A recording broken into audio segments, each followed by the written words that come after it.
une situation à régler. Si je m'en vais dans Startup, double-clic, je regarde ici la connexion avec la base de données qui renvoie à Intervention pluriel connexion, qui se trouve renvoie à la chaîne de connexion dans app setting JSON, qu'on voit ici, Intervention connexion. De connexion ne pointe pas sur le serveur SQL qu'on a déployé sur Azure. Il faut donc modifier cette chaîne de connexion.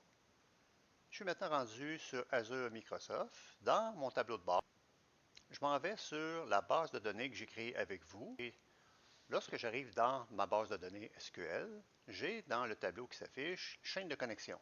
Je clique sur afficher les chaînes de connexion de la base de données. Je clique. Et je peux utiliser des chaînes de connexion pour différents clients. Celui qui m'intéresse, c'est ado.net. J'ai ici la chaîne de connexion que je peux copier.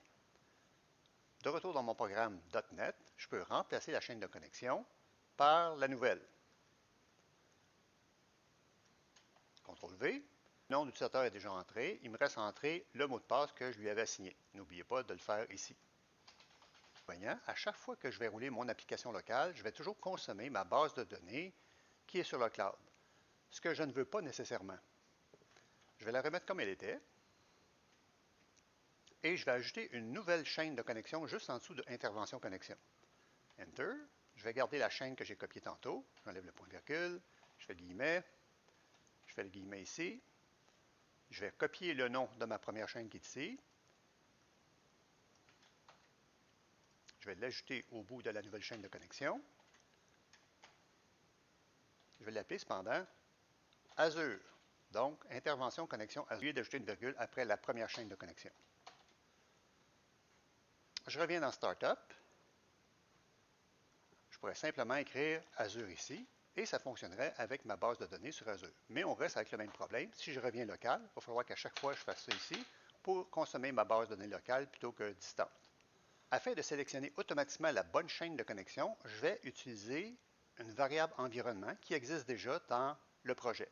Dans Launch Settings, double-clic. Dans les profils, IIS, ce n'est pas ce que j'utilise, ça va être intervention. On remarque que la variable environnement est égale à développement. Donc, quand la variable environnement va être développement, je vais utiliser ma base de données locale. Lorsque ma variable d'environnement sera production, je vais utiliser la chaîne de connexion de Azure. Je reviens dans Startup.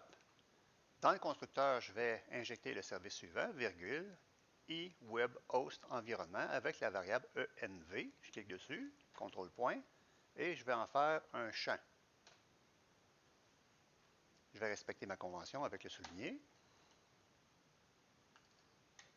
Donc, au moment du démarrage de ma classe, cette variable va me permettre de savoir dans quel environnement évolue mon application. Après la ligne 27, je vais vérifier dans quel environnement mon application tourne avec le if, parenthèse, souligné en env.is. On voit que je peux tester différents environnements comme développement, production, staging pour prendre des différentes décisions. Je choisis is développement, parenthèse, parenthèse. Je vais à la fin, je fais un accolade, comme ça. Je m'en viens à la fin de mon affectation du service au contexte. Accolade, je fais le else et je vais prendre la chance de, si on tombe dans le else, que je suis dans un environnement de production. Je vais prendre cette ligne-là ici, je vais faire un tab pour bien indenter. Je fais un C, je reviens à la ligne. Et évidemment, j'ajoute dans la chaîne de connexion Azure. Par ailleurs, sur Azure, ce n'est pas automatique que l'environnement est production. Je dois donc aller sur Azure et créer cette variable environnement et l'affecter à production. Je vais copier la variable environnement ici. CTRL-C, Azure. Je m'en vais maintenant sur mon app service.